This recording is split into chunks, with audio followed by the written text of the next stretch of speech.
की जरूरत है। एक, अगर दिमाग से पागल आप नहीं हैं तो कोई ऐसा प्रयास कभी करेगा, आप चिंतन करने की जरूरत तो जरूर है। दूसरी बात, बिल्कुल मैं उसको पॉजिटिवली ले रहा हूं, आप ये ना समझें कि हमें बात बुरी लगी। आप चिंतन, मेरी पत्नी भी रोज यही कहती है कि आप चिंतन करने की जरूरत है, पागल हो गए हो। मेरे भाई बंधु भी यही बता रहे हैं कि पागल हो गए हो, अपना अच्छा खासा जिंदगी छोड़ के दीवार पर सर मारने जैसा काम शुरू कर दिया है। आत्मचिंतन की जरूरत तो है। आपका सुना,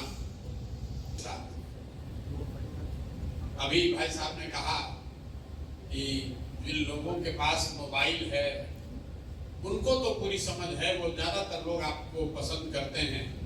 ये बताइए कि जो अंतिम पीढ़ी पर, अंतिम सीढ़ी पर लोग हैं जिनके पास मोबाइल नहीं है, खेत में काम कर रहा है, उसको कैसे सुधारें, उसको कैसे बताएं? क्योंकि जब तक वो नहीं सुने समझेगा तब तक आप जीत नहीं सकते। ऐसी इनकी पीड़ा है या चिंता है।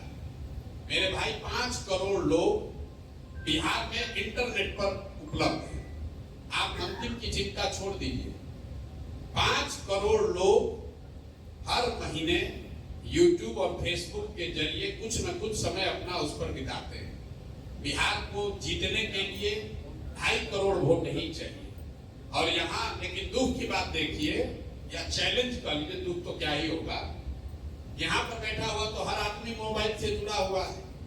आप लोग तो प्रबुद्ध भी हैं, सुनते भी हैं, पढ़ते भी हैं, चिंतन भी करते हैं, और आपने अभी कोई एक भी सवाल ऐसा नहीं पूछा है जिसको मैंने इंटरनेट पर एक बार नहीं, 2 बार नहीं, दसियों बार जिसका जवाब न दिया। तो चिंता का कारण ये नहीं है कि खेत में काम करने वाली महिला को पता नहीं है कि जन स्वराज क्या है। चिंता का कारण ये है कि जो मुजफ्फरपुर में पढ़ा लिखा व्यक्ति है, दिन में 4 घंटा इंटरनेट देख रहा है, जन स्वराज के बारे में जान रहा है, उसको भी वही सवाल पूछना है जो आज से 2 साल पहले उस किसी व्यक्ति ने पूछा होगा जिसको जन स्वराज के बारे में पता नहीं है। कुछ लोग ऐसे बता रहे हैं, आप पर भरोसा क्यों करें, कैसे आप सुधारिएगा? मेरे भाई, आप तो ऐसे बात कर रहे हैं जैसे आपके पास कितना विकल्प है। विकल्प न होने का रोना रोने वाला समाज खड़ा होकर कह रहा है कि ये नए विकल्प पर हम भरोसा क्यों करें? भाई मत करो, बिल्कुल मत करो। आप तो बढ़िया आपका जिंदगी चल रहा है, आप काहे किसी नए विकल्प की तलाश में? आप एक्सपायरी दवा खाकर खुश हैं, तो नया दवा का ट्राई करने का क्या जरूरत है? प्रोफेसर साहब खड़े हुए, अच्छी बात इन्होंने कही, हम अपना गुलामी क्यों दे दें आपको? हम अपना वोट देकर व्यवस्था क्यों बदलने हम तो आए हैं, हम आपको देने क्यों आए? ठीक बात है भाई, अभी तक जिसको वोट दिए हैं उसमें आपका कितना अधिकार है वो बता देना भाई, हम उसको समझ लेंगे। यहाँ पर बैठे हुए जितने लोग हैं, 2/3 से ज्यादा लोग बिना व्यक्तिगत राय पूछे हुए हम कह सकते हैं कि आपने एनडीए को, भाजपा को वोट दिया होगा। साथ में आप ये भी कह रहे हैं कि आपकी दुर्दशा कितनी है और कितने बार से एनडीए को वोट दे रहे हैं, ये भी आपको मालूम है।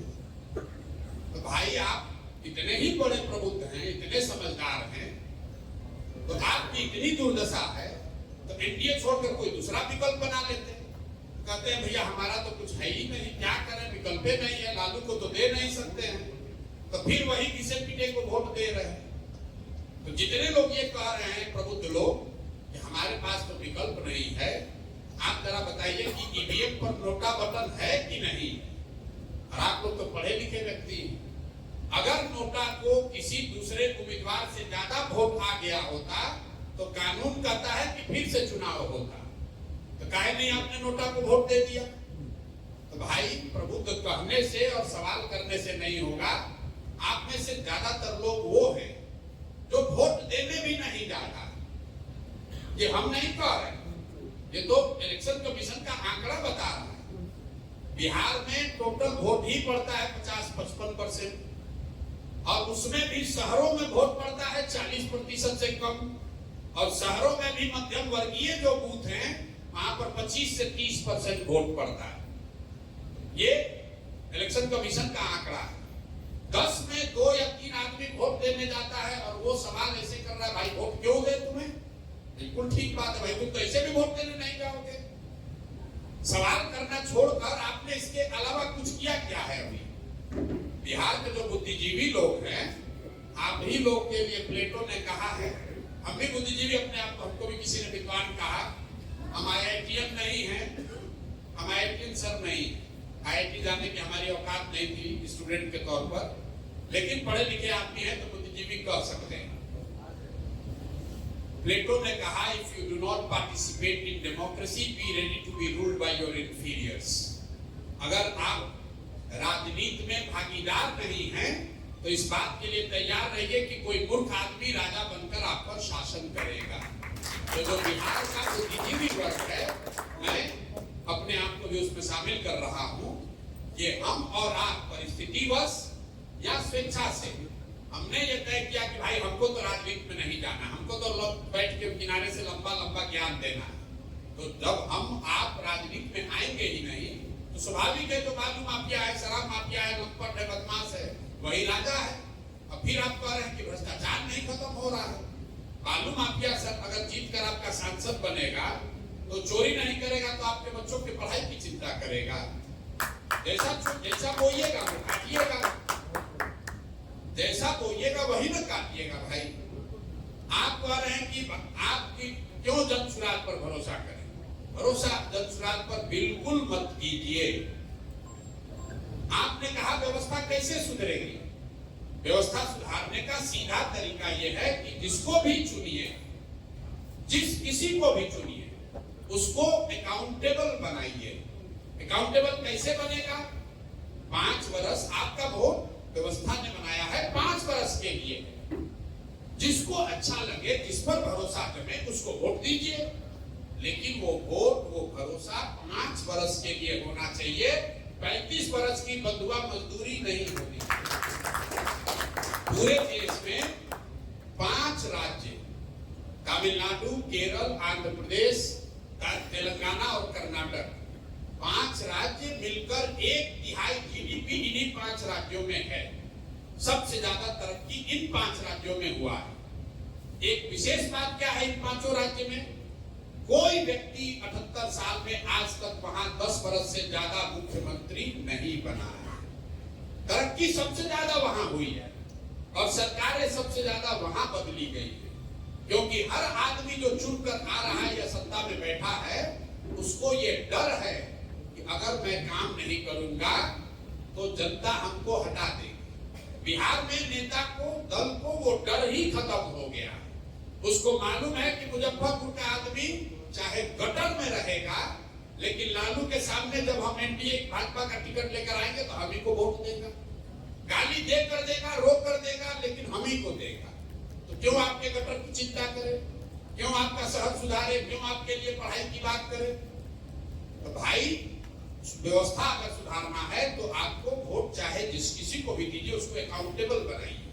जन सुराज को भी दीजिए तो ये भावना से दीजिए कि जन सुराज वाले काम नहीं करेंगे तो 5 वर्ष में उनको झाड़ू मार के भगाएंगे। अगर आप वो कीजिएगा तभी व्यवस्था सुधरेगी। किसी के माथे पर नहीं लिखा हुआ है कि हम जीत कर आएंगे तो ईमानदार बने रहेंगे। भैया, जिसको चोरी करने का अवसर नहीं मिला वो सब ईमानदार ही है। ईमानदारी की परीक्षा तो तब न है जब आपको चोरी करने का अवसर हो। तो कुर्सी पर जाने से पहले हर व्यक्ति, हर नेता ईमानदार है। जब लक्ष्मी की गर्मी इतनी होती है कि कुर्सी पर बैठे कि सारा सिद्धांत गया तेल ले, तो जन सुराज हो या कोई दूसरा दल हो, जब तक आप समाज में ये व्यवस्था नहीं बनाएंगे कि काम नहीं करोगे तो तुम्हें वोट नहीं देंगे। अभी आप प्रबुद्ध कर रहे, काम नहीं किया, कल वोट होगा तो आपको लगेगा हमरा जाते का है, भूमिहार है, कुशवाहा है, पंडित है, वोटवा तो इसी को देंगे। तो जब आप जाति के आधार पर वोट देते हैं, मोदी जी के नाम पर वोट देते हैं, तो आपको व्यवस्था नहीं सुधार होगा। चाहे जनसुराज आए कोई दूसरा आए, सीधी बात है। पीछे डॉक्टर साहब ने कहा कि विनायक गौतम जी चुनाव लड़े तो आपके वजह से ही चुनाव हार गए। भाई बड़ा गलती हो गया, हमारी वजह से चुनाव हार गए। तो उनको हमारे पास तो भैया हम निमंत्रण देके लाए नहीं थे। उनको ये सुझाव अगर आप देंगे मित्र के तौर पर कि विनायक गौतम जी आगे से प्रसाद किशोर के साथ चुनाव नहीं लड़ना, हम लोग के साथ चुनाव लड़ना, जीत जाना, बात खत्म हो गई। आप कोई भी चुनाव लड़ेगा, कि दुनिया में कोई गारंटी तो दे नहीं सकता है कि हर आदमी जीतेगा ही चुनाव। कुछ लोग जीतेंगे, कुछ लोग हारेंगे। आप डॉक्टर हैं, आप क्या ये गारंटी दे सकते हैं कि जिस पेशेंट का इलाज कीजिएगा वो सब ठीक ही हो जाएगा? और अगर नहीं दे सकते हैं तो फिर ये क्यों अपेक्षा रखते हैं कि कोई दूसरा आदमी जो चुनाव लड़ाएगा जीतेगा ही जीतेगा? और अगर विनायक जी को, आपको या किसी को ऐसा लगता है कि दंशराज से जुड़ने से उसका नुकसान हो गया, आपको कोई जबरदस्ती बांध के थोड़ी ना लेके आए, आप तो खुद ही से आए होंगे, खुद ही से तो आए होंगे। और आए हैं तो इतना दिल रखिए कि आप जीत भी सकते हैं, हार भी सकते हैं। हम बिहार में खुद आए, दंशराज हार जाए, उसके बाद हम बिहार के लोगों को गाली देने लगे, तो हमसे बड़ा मूर्ख कोई नहीं है। भाई बिहार के लोगों ने हमको, सुप्रीम कोर्ट ने थोड़ी ना कहा है कि आपको बिहार में जाना है। हमने स्वयं से तय किया है कि हमारी जिम्मेवारी है, मैं समझता हूं कि मैं बिहार में कुछ कर सकता हूं, इसलिए मैं प्रयास कर रहा हूं। सफलता मिले या न मिले, ये मेरा अपना उत्तरदायित्व बनता है कि मैं इस मिट्टी के लिए, इस राज्य के लिए कुछ करूं, इसलिए कर रहा हूं। इसलिए नहीं कर रहा हूं आपको एमएलए बनना है, एमएलए मंत्री नहीं बनना है। वो जितना बनकर नाम, पैसा, शोहरत कमाया जा सकता है, उससे बहुत ज्यादा नाम, शोहरत, पैसा भगवान ने किया है। लेकिन सिर्फ इसलिए ये प्रयास कर रहे हैं कि इसी मिट्टी में जन्म हुआ है, समझते हैं कि कुछ इस मिट्टी के लिए हमारा भी, हम पर भी कर्ज है। और उससे बढ़कर आप ये समझिए, प्रयास हम करें या आप करें, प्रयास आज हो या 10 वर्ष के बाद हो, करना तो किसी न किसी बिहार के आदमी को ही पड़ेगा। कोई तमिलनाडु से आकर बिहार, मुजफ्फरपुर, पटना, मधुबनी नहीं सुधारने वाला है। आपको तय करना है कि आप किसी के प्रयास में कंधा लगाना चाहते हैं कि बैठ के कमेंट्री करना चाहते हैं। बिल्कुल आप एकदम बिल्कुल स्वतंत्र हैं, कीजिए, जितना कमेंट करना है कीजिए, क्रिटिसाइज करना है कीजिए। जो विकल्प नहीं होने की बात करते हैं, हम आपको कम से कम 100 ऐसा उदाहरण दे सकते हैं जब समाज में कोई अच्छा आदमी हिम्मत करके खड़ा हुआ, चाहे निर्दलीय ही खड़ा हुआ। और जब कोई अच्छा आदमी खड़ा होता है तो सब आदमी मिलकर कहता है ना, आदमी तो बहुत अच्छा है, हाँ लेकिन जीतेगा नहीं, अरे वोटे मेरा बर्बाद हो जाएगा। वो आदमी को आप हरा देते हैं, आपको लग रहा है कि आपका वोट बर्बाद हो जाएगा, अगर उसको वोट दीजिएगा तो वोट बर्बाद हो जाएगा। मेरे भाई, जब किसी अच्छे आदमी को आप वोट नहीं देते हैं, कोई एक अच्छा आदमी चुनाव हारता है तो 100 अच्छे लोगों का मनोबल टूटता है। वो सोचता है कि आदमी वोट नहीं आएगा। आप 24 घंटा ये गणना में लगे हैं, कौन जीतेगा, राजद भी जीतेगा कि एनडीए जीतेगा? मेरे भाई, ये तो दोनों दलों को आपने देख लिया। आपके पास, क्योंकि यहाँ कुछ डॉक्टर लोग भी बैठे हुए हैं, आपके पास, आपको कोई रोग है, आप एक दवा खा रहे हैं जो कि एक्सपायर हो गई है, आप डॉक्टर साहब के पास गए, डॉक्टर